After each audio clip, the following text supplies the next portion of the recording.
reason. We are junkies. And we've been fiending for a long, long time. But ladies and gentlemen, your fix is here. Rick and Morty, look at this. They tell me right now, all new episodes start Sunday, July 30th.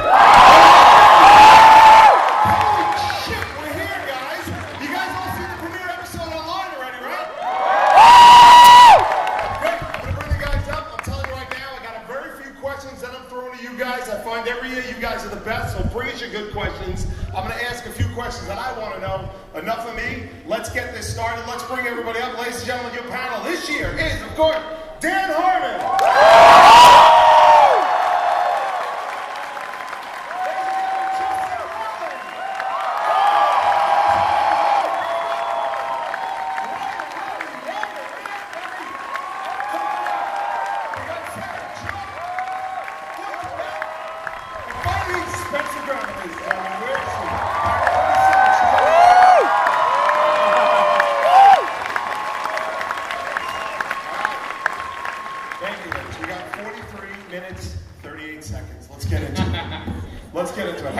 This year?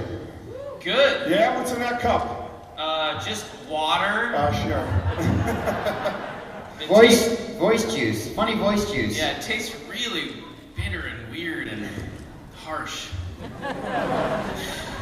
One thing I'm going to get to the bottom of on this panel, my main goal is to figure out why it's taking you guys so goddamn long to give us what we need, which is more episodes of Rick and Morty. We're going to get to that. The bitter harsh juice, I think, is a big component. Well, we've spun off several other mini shows within the show's office where we produce the show, and I think that played a large part in slowing us down because we got really distracted with those mini shows. Yeah, but do you really think? I mean, are those really worthy of your full attention?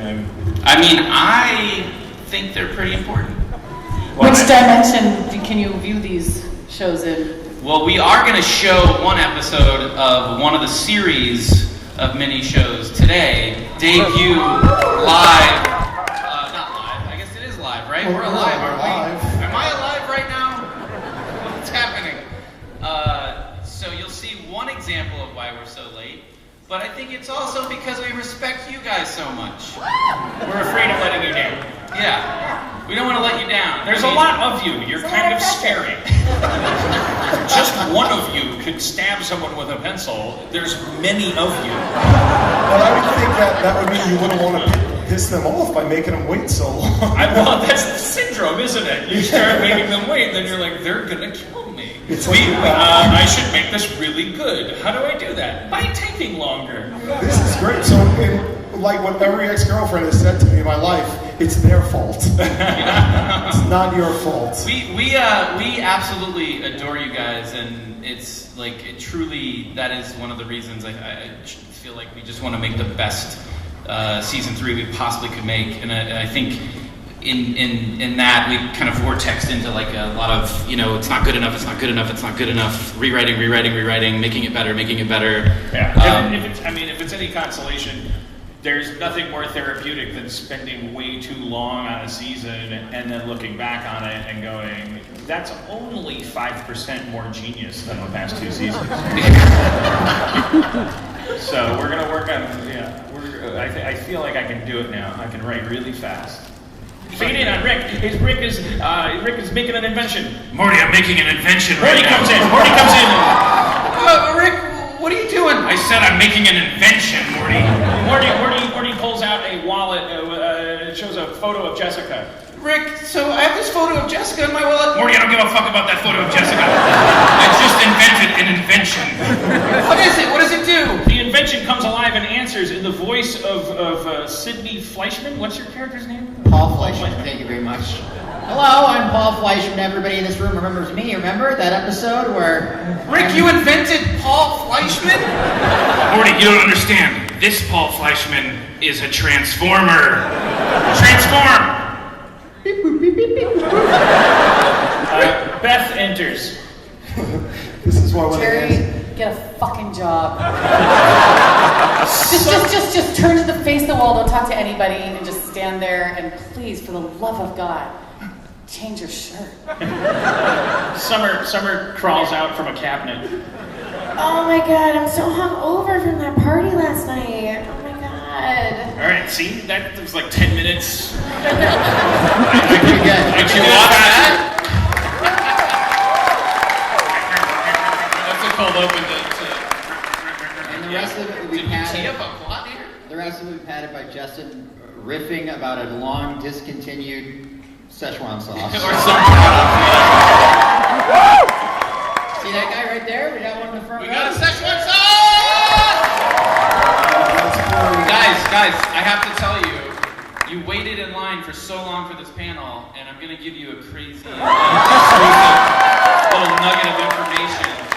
I am officially going to be getting a big liter bottle of the original recipe Szechuan sauce from McDonald's, delivered to the Rick and Morty offices, and we are definitely going to film the taste. We're all going to taste it. We're all going to try it. We'll all come in. This is a real thing. This is actually going to happen. This is happening. I think it's coming next week or something. It would have happened if you didn't wait in line. But I'm telling you here, I saved it for this moment.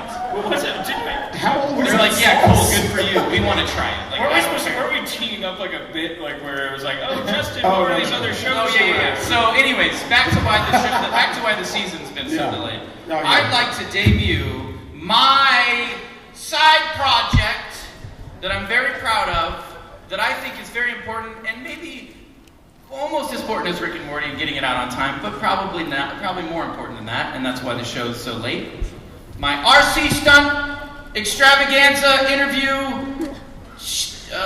video series. Roll the clip. Let me ask you a question about this new season. Based on the first episode, man, it looks like it's going dark. I mean, doesn't look like it's going dark. Why? What's going on? Like, what is the thought process I behind mean, we're sort of lowering the tint, or we're lowering the gain as the season kind of goes. Yeah. So by the time we get to episode 10 of the season, it's just going to be like super. It's almost going to be impossible to see anything on the screen. It'll just be a black frame and Right. white Yeah. titles. And you'll see like eyes kind of blinking, you know, like like a haunted house in the 80s? yeah, like Scooby Doo episode. I do think that, I mean, as Justin has said, that Rick at the end of that first episode of season 3, he's really talking to Morty. And what he's saying to Morty is, don't mistake anything that happened in this episode for a shift in how I operate. You are going to do exactly as I say, or if you don't, like your father, you're going to be removed from the picture, or like the galactic government. It's just Rick like cracking the whip on Morty. Now, It's like focused on more. It's like, this is going to be the darkest season for you, Morty. For him. Because now there's nobody that's got your back. I am the patriarch of the family. I'm gonna. There's no one's gonna stand in my way. Is Beth gonna stop me from taking you on an adventure? not anymore. Nope. The reason used to be she wanted to be a good mom. She doesn't care anymore. No, she's dealing with it. Morty, go do whatever the fuck you want.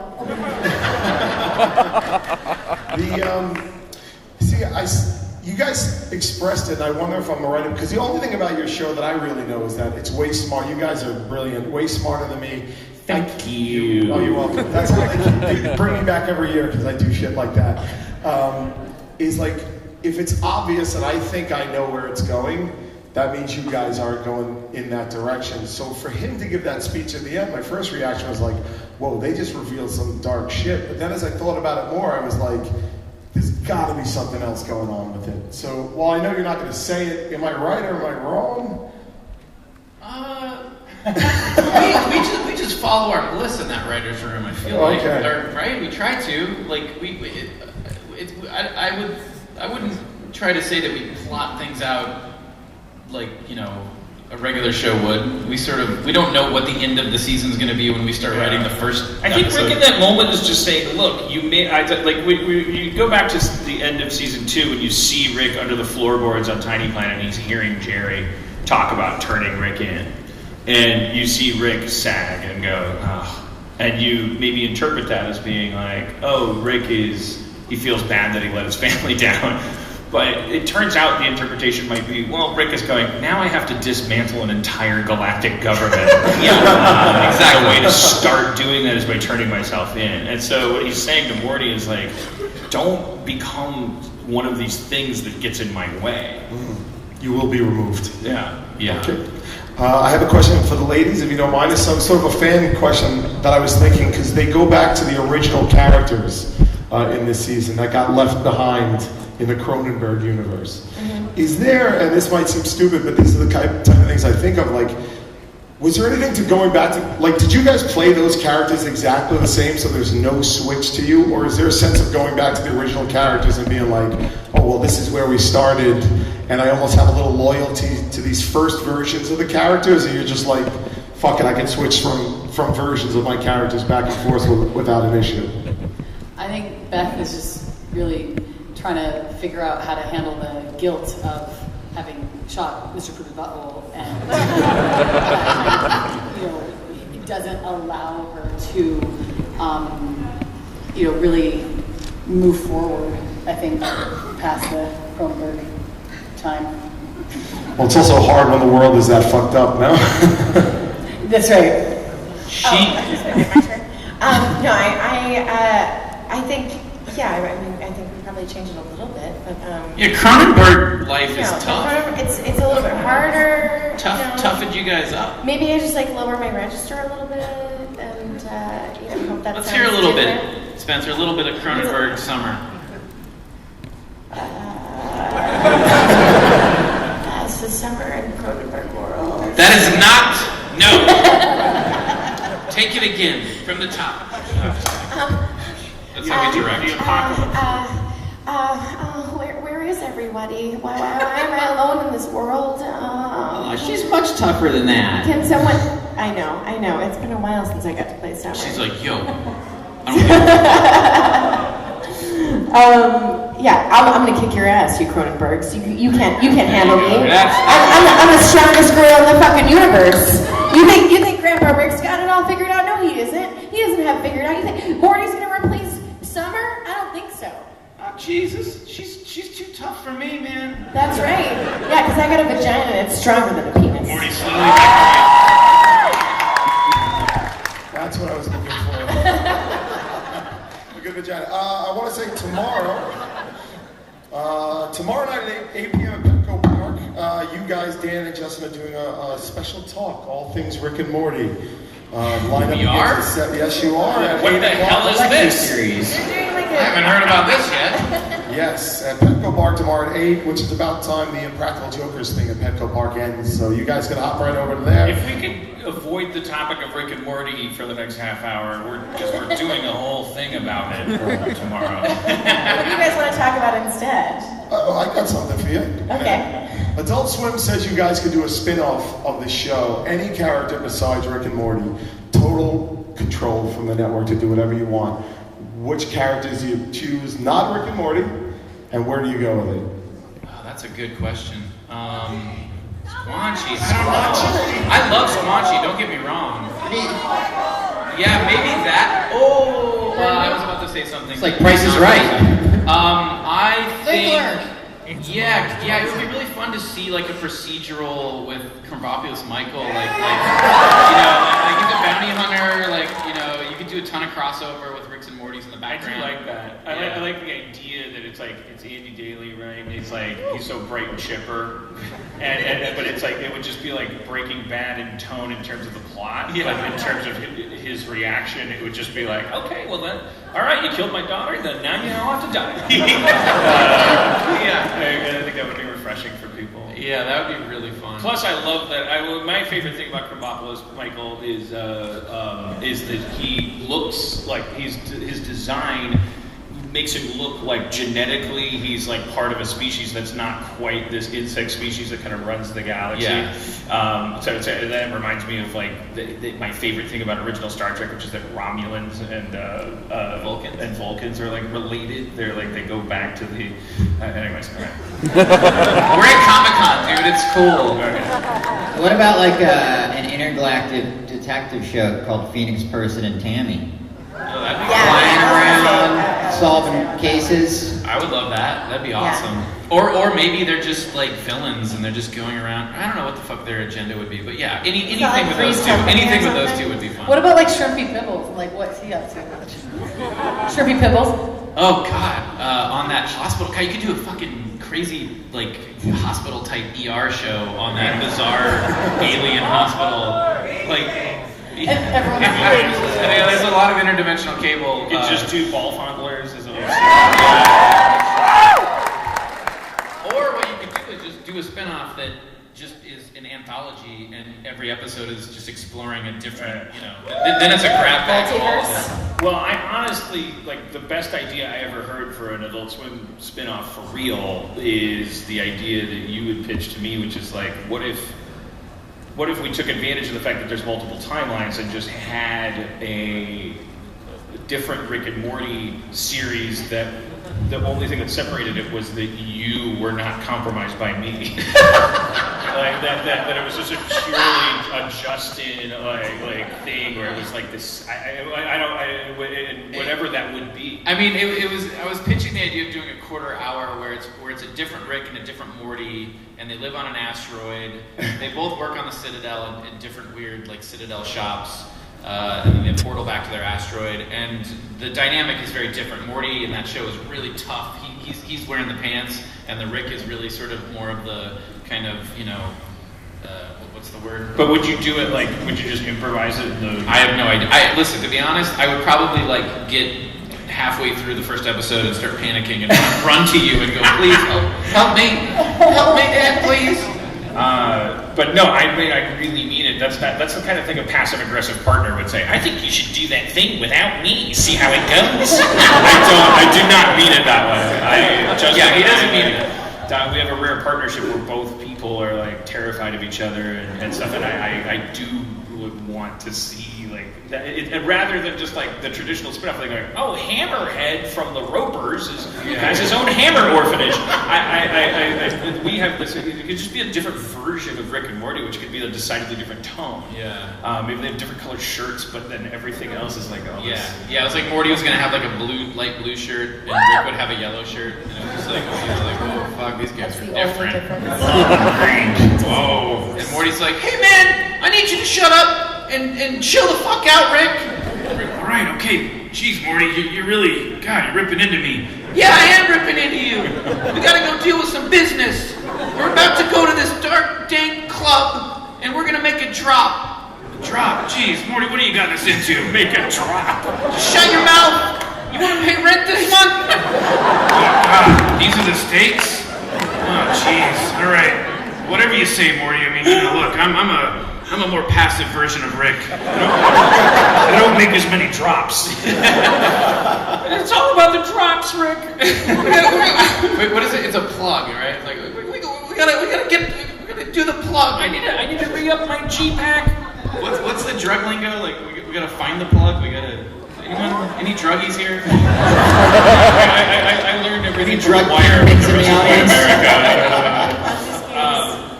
But what was I going to say? I don't know. I was going to monopolize more precious time. Well, there is an episode that kind of showcases a lot of what you're talking about right now, right? Yeah, but let's not. That's Oh, all God we're gonna forbid. say. We That's all tell we're gonna say. anybody who's been waiting here for 12 hours little details about the season. I do think it's I was thinking that too, though. When we were talking about that, I was like, I think that's like a non-spoiler tease, which is that there is an episode where Rick and Morty, trying to use non-spoiler language, they go through a process that Elaborate. that separates their bad qualities from their good. It's like a trope in the old Star Trek that transporter malfunctions, but that's not the episode we're doing. But what, Harmon? Just nailed it. I think really was talking about something. Just do the voice. But Yeah. he. That's it. Yeah. I spoiled enough. We're doing one of those episodes. It's amazing. It's so good. Y'all It's gonna love it. We usually the episodes come in and then we go into this panic mode. We're like, this episode needs help. We didn't know what we were doing, but that one was a rare one just recently where you were like in a panic. You're like, I don't think, and I watched it and it was like, oh my god, this is like one of my favorite episodes of Rick and Morty. It's almost done. And I was like, I was too close to it. I was freaking out. We all, that's why I think we're a little late, is that we care so much and we panic and we freak out that it's not good enough. And we don't have a built-in thing in our relationship where if one of us isn't happy, neither of us has the ability to say, too bad. Like, so that's I'll say it. I think if you're running a show, maybe, I don't know. It's like no one has ever bullied the Too much respect for each other. Well, on behalf of the entire audience here, get your shit together. It's a TV show. Be less humble. Get in the goddamn room and do the work. Sick of hearing all this. We will. Yeah. Before we go to questions from you guys, do you guys have any clips that you would like to show us? You mean like a season 3 clip? How about we do some clips and then you guys get some questions? We actually don't have a clip. No, I'm kidding. We do. The line you waited in. Yeah, check this out. We're going to go to your questions. I'm going to make one little announcement that stop by the Adult Swim on the Green for the Rick and Morty signing tomorrow at noon, guys. Oh, it's on the Green. Awesome. Yes. Okay, cool. Wristbands for the signing will be giving out at the Green starting 11:30 a.m. First come, first served. Wow. Look at them Meeseeks. Meeseeks!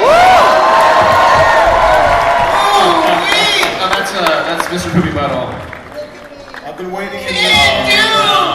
They've been waiting in line for 2 days. Oh my god, are you guys serious? Justin, Wow. I've been in line for 2 days. That's an eternity to me 6 times. But he roped me into this, so I was just in here to stand in line, so bye. That's the only music. He was assigned to stand in line. On Comic-Con me 6? The backpack and everything? So you guys have another question, or? That music was Is there a question, Meeseeks? We were tasked to get me 6 in another episode of Rick and Morty.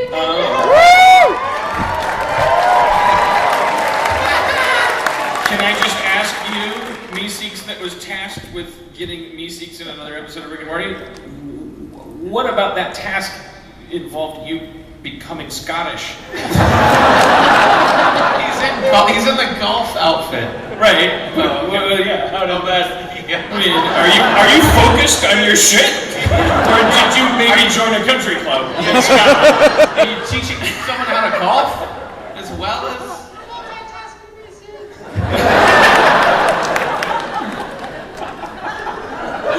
It's making me feel better to know that Meeseeks maybe do have a private life. So does Meeseeks come back at all? Listen, we have a lot of a trail of characters that we've sprinkled behind us as we've marched forward with the show. I think that they will eventually, because they're just too great. But I don't know in what capacity. And we're in the writers' room always want to make sure that the idea is servicing the character and not us going in saying, let's write a story around a character and try to plug it in. I feel like that's our mistake. Is when we sit down, we go, "Oh, Meeseeks episode," and then it's like, "Oh, what? No, we should probably just be like."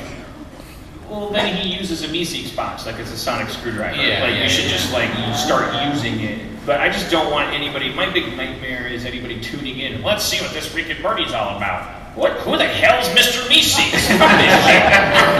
Is this another community thing where I need a code to understand your show? Seth MacFarlane doesn't make me do homework.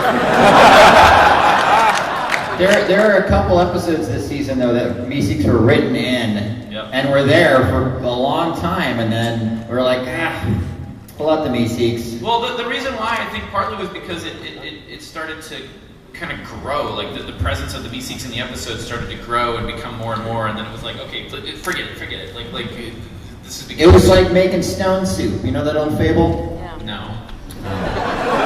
The Meeseeks were the stone. We didn't eat them anymore. We had all the carrots and the celery. While you guys were waiting in line for 2 days, you didn't keep the heads on, did you? Yes, we did. Oh, man. Look at me! I'm Mr. Meeseeks! That's awesome. Thank you guys. You guys, please stick around afterwards and take pictures with everybody. They're available for bar mitzvahs, weddings. Yeah. Don't come any closer to me, please. Please do not. Is it politically incorrect to point out how great one of their asses is? It's a male ass, so I think that's better than if it was. One of them was walking away like, oh, I did bounce a dime off that. I didn't see. I think someone pushed the button and said, "Show me how to." My body is a temple. Well, you got a tough act to follow, my friend. How you doing? Hello. Hey, so season 2, episode 5, we get to actually see Per Person's house, and in the pictures we see a band of Rick, Squanchy, and Per Person. Will we ever see an episode of like making of the band? Oh shit! Sean Spicer resigned. You take this question. I probably not. I mean, I don't know. Like, again, that's one of those things where I don't think we would sit down in the writers' room and be like, okay, let's do a flashback to Rick's past. I feel like those are fun little things that we like to sprinkle in because it gives you just enough information about maybe, you know, his relationship with Squanchy and Bird Person and that they have history. But I don't know if I feel like actually seeing it would probably just bum everyone out because I think your guys' imaginations of what those days were like and what kind of music they were doing is probably better than anything we would actually ever be able to do, right? I mean, I feel like we would spiral. Everything that becomes canon is canon, you know? Like, if it's on screen in the show, then we take it as seriously as everybody watching the show. And then it's like the tough thing is our job is to then have absolutely no opinion about moving forward so that we can protect the people that want to take that stuff as seriously. Because we would be doing our job wrong if we were like, I know 6 years from now I'm gonna blow your mind. No, you're not. Like, Reddit's gonna decode it in 30 seconds. So we stay agnostic. We pepper stuff. We throw it in there. We have ideas, but. Well, can I pitch that you, Justin, Dan, your Bird Person, and Tom Kenny as Squanchy just get together and record a track for like, you know, Haiti or something, like some charity album track, you know? That would be fun, I think. Yeah. Every picture on that wall, it wasn't random, but yeah, we could also conveniently like justify ignoring. I don't know. Yeah. I mean, everything. Yeah, we talked about all of those images and what are they and what do they potentially mean, but yeah, we don't have some crazy chart in the office that maps all of this stuff to some, you know, answers. Well, we kind of do, but we don't commit to it because that would be wrong of us. Yeah. We don't we'd be because we may find a season from now that some of those things that we assumed were not the best things to assume. And I keep landing on this metaphor where I go, if you ask your dad, are we going to the zoo next week, and he says maybe not, he's a bad dad, he'd be a good showrunner. he's like being a good like parent to a viewer. Maybe not. I don't know. Wow, that was a hell of an answer. That was a time eater right there. Thanks, man. Nice. Next question. We only have 8 minutes left, so I want to try to get to as many folks as we can. I love your Game Boy. Thank you. I'm that guy. In the season 3 opener, we see a glimpse of Rick's past, which is kind of a trick for the Empire. But is any of that true, or did Rick really meet a Rick who has a Mad Max shoulder? No. He wants to know if the backstory was, if there's any truth in that backstory. That's one of those things. Like, if you were here, I got it. If you were to fabricate a fake memory, would you start from scratch, blank page, complete bullshit, or would you maybe pull from some real things that might have happened, make some edits, some tweaks? You know what I mean? Like, if you're gonna Photoshop somebody that's like at a convention and they're going, yay, and then you're gonna put two dicks in their hands. Like there's some stuff that you're gonna use from reality to make that happen. Come on, guys, and so cross-referencing that with the last answer to the last question, it's like, what I like about that origin story that Rick was used as bait is that we don't know how true it was. Yeah. It's 100% false. He only cares about the Szechuan sauce. It was made very clear at the end of the episode. There are infinite realities, and only one of them contains the exact combination of ingredients that make that flavor, and he will not stop until he finds it. That's not complicated. Man's got a dream. I can agree on. Thank you. So that guy wasn't with the guy in the Gravity Falls hat, because if you Photoshop layered them over and then did a multiply filter, or because he had a blue vest. All right. they get Affinity app. Hello, dear. Hi, Justin. I was just wondering if you tried method acting to get into the mindset of Rick, and if so, like how'd that go for you? I only did once, as per Dan's request, with drinking, getting very drunk at a record. That was a method, right? It's like, yeah. I'm not recommending that to the people that may be under 18 years of age. Oh yeah. Oh jeez, I just saw that. Okay. Sorry, parents who have heard me swear. Ooh, that makes that Photoshop thing a little bit more dicey. There's an episode where Rick is very, very drunk. Yeah. And we did many passes of trying to how do you record Justin to get like incredibly drunk Rick.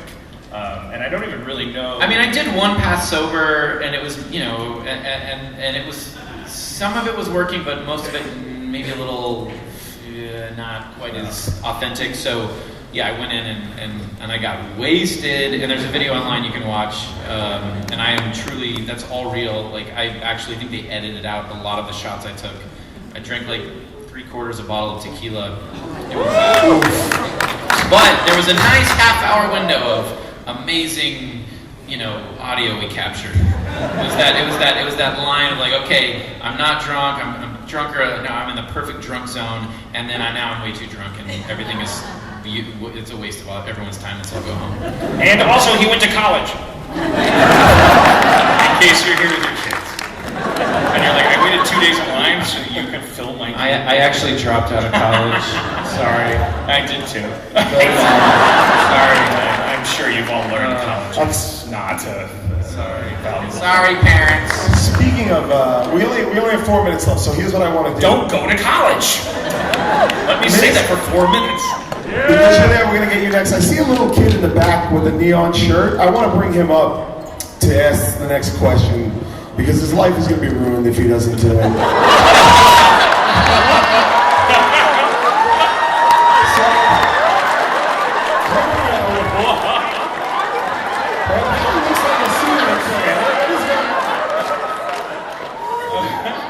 Nobody Photoshop this.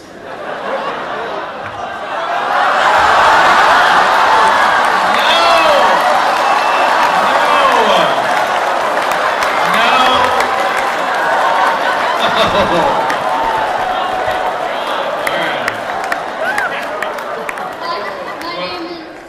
name is Roman Dunn. I just gotta say that Rick and Morty is the best show on Adult Swim, and also, I think it's smart. If he wants to refine the target area, it's up to him. what does get swifty mean? Can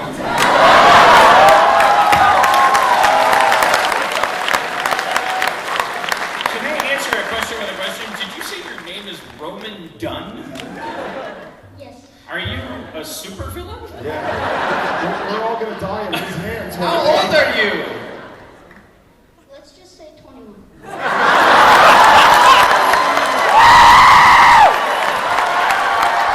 Are there any casting directors in the audience watching this? Roman Dunn, ladies and gentlemen. The future of entertainment. Let's get mean, the long, boring, I'll make it as quick as possible, is that I recorded those songs for the Flash game that was online, the licensed adventure Flash game, and I went into the booth and I didn't think anything of it, and we had stock music and I just recorded dumb songs. The writer's room, they were playing them off the server over and over, and we eventually ended up like writing an episode around several of those songs. Yeah, it's so dumb. But yeah, that's that. And it was just not like truly. There was no thought that went into it. It was just me going in the booth and not thinking and just saying dumb. All right. Stuff. Yeah, Roman Dunn got enough from his All right, question. All right. Thank you. You're welcome. I only wanted him to just say, "I'll see you in hell." I think we have time for the last question. So my questions are for the females, of course. Your characters are so strong in this show. Are they going to get stronger in the next season? Did you say female The characters, female or did I characters, project yeah, like that's as a what I like was- white yes. lady, like No, I think Parts she of us. Dan, the ladies Yeah, are trying to your answer the character question. definitely. Your character definitely gets. Go ahead. That definitely does. I mean, she obviously gets rid of Jerry. Yeah. It's her first strong move. And then, you know, it gets a little dark for Beth. You go into her childhood and you realize why she is the way she is. And her storyline involves one moment of bestiality and incest and cannibalism. Triple threat. If that's not strong, I don't know what is. We do it tastefully, though. Don't worry. Like everything else we do, very tastefully. That's it. Exactly. I feel so bad for that blue vest guy. Did you see his I'm so heartbreak? disappointed. Because he was like, "Oh, you I'm brought the kid sorry. in front," and then exactly he was like, "Fuck this." You're saying I've been there, There man. he is. Like, hey, look, man, listen. Whatever you thought you wanted to hear, like, let me tell it to you right now. You're an amazing person. I'm not being sarcastic. It's not like Tyler Durden being like, "You're amazing." You're amazing. Paul. I'm gonna name you Paul. His name's Paul. Definitely a Paul. I'll tell you what, I will go to my grave never regretting that I cut that guy off for Roman Dunn, because that kid was goddamn awesome. Ladies and gentlemen, that is all the time we have tonight. Thank you guys. We love you guys so much. We fucking love you guys. Seriously, so much. Thank you guys.